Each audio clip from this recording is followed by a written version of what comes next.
Genesis chapter 1. The creation of the world. In the beginning God created heaven and earth. Now the earth was a formless void. There was darkness over the deep, with a divine wind sweeping over the waters. God said, "Let there be light," and there was light.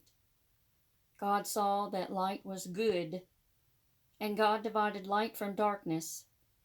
God called light day, and darkness he called night. Evening came, and morning came, the first day. God said, "Let there be a vault through the middle of the waters to divide the waters in two." And so it was. God made the vault, and it divided the waters under the vault from the waters above the vault. God called the vault heaven. Evening came, and morning came, the second day. God said, "Let the waters under the heaven come together into a single mass, and let dry land appear." And so it was. God called the dry land earth, and the mass of waters seas. And God saw that it was good. God said, "Let the earth produce vegetation, seed-bearing plants and fruit trees on earth, bearing fruit with their seed inside, each corresponding to its own species." And so it was. The earth produced vegetation, the various kinds of seed-bearing plants, and the fruit trees with seed inside, each corresponding to its own species. God saw that it was good. Evening came, and morning came, the third day. God said, "Let there be lights in the vault of heaven, to divide day from night, and let them indicate festivals, days, and years. Let them be lights in the vault of heaven to shine on the earth."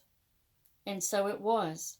God made the two great lights, the greater light to govern the day, the smaller light to govern the night, and the stars. God set them in the vault of heaven to shine on the earth, to govern the day and the night, and to divide light from darkness. God saw that it was good. Evening came, and morning came, the fourth day. God said, "Let the waters be alive with a swarm of living creatures, and let birds wing their way above the earth across the vault of heaven." And so it was. God created great sea monsters and all the creatures that glide and teem in the waters in their own species, and winged birds in their own species. God saw that it was good. God blessed them, saying, "Be fruitful, multiply, and fill the waters of the seas, and let the birds multiply on land." Evening came, and morning came, the fifth day. God said, "Let the earth produce every kind of living creature in its own species, cattle, creeping things, and wild animals of all kinds." And so it was. God made wild animals in their own species, and cattle in theirs, and every creature that crawls along the earth in its own species. God saw that it was good. God said, "Let us make man in our own image, in the likeness of ourselves, and let them be masters of the fish of the sea, the birds of heaven, the cattle, and all the wild animals, and all the creatures that creep along the ground."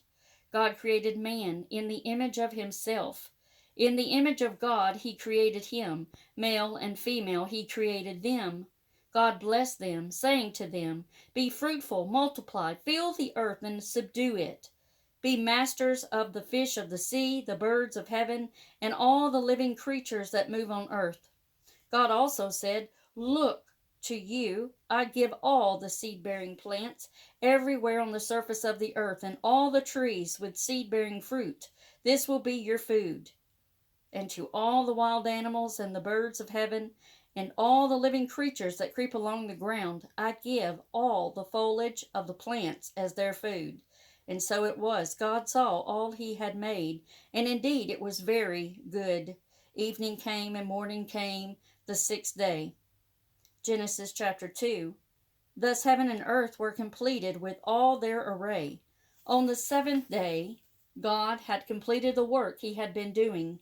He rested on the seventh day after all the work he had been doing. God blessed the seventh day and made it holy, because on that day he rested after all his work of creating. Such was the story of heaven and earth as they were created. At the time when Yahweh God made earth and heaven, there was as yet no wild bush on the earth, nor had any wild plant yet sprung up. For Yahweh God had not sent rain on the earth, nor was there any man to till the soil.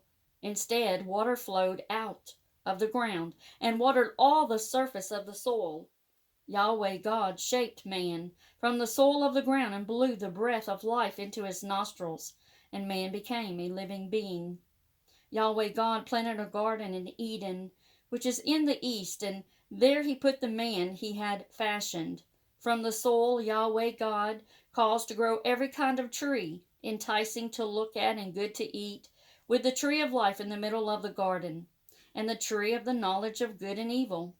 A river flowed from Eden to water the garden, and from there it divided to make 4 streams. The first is named the Pishon, and this winds all through the land of Havilah, where there is gold. The gold of this country is pure. Bdellium and cornelian stone are found there. The second river is named the Gihon, and this winds all through the land of Cush. The third river is named the Tigris, and it flows to the east of Asher. The fourth river is the Euphrates. Yahweh God took the man and settled him in the Garden of Eden to cultivate and take care of it. Then Yahweh God gave the man this command: You are free to eat of all the trees in the garden, but of the tree of the knowledge of good and evil you are not to eat. For the day you eat of that, you are doomed to die. Yahweh God said, It is not right that the man should be alone. I shall make him a helper. So from the soil Yahweh God fashioned all the wild animals and all the birds of heaven. These he brought to the man to see what he would call them. Each one was to bear the name the man would give it. The man gave names to all the cattle, all the birds of heaven, and all the wild animals, but no helper suitable for the man was found for him. Then Yahweh God made the man fall into a deep sleep. And while he was asleep, he took one of his ribs and closed the flesh up again forthwith. Yahweh God fashioned the rib he had taken from the man into a woman, and brought her to the man. And the man said, This one at last is bone of my bones and flesh of my flesh. She is to be called woman, because she was taken from man. This is why a man leaves his father and mother and becomes attached to his wife, and they become one flesh. Now both of them were naked, the man and his wife, but they felt no shame before each other. Genesis chapter 3. Now the snake was the most subtle of all the wild animals that Yahweh God had made.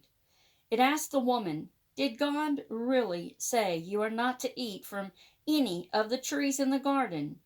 The woman answered the snake, We may eat the fruit of the trees in the garden, but of the fruit of the tree in the middle of the garden, God said, You must not eat it nor touch it, under pain of death.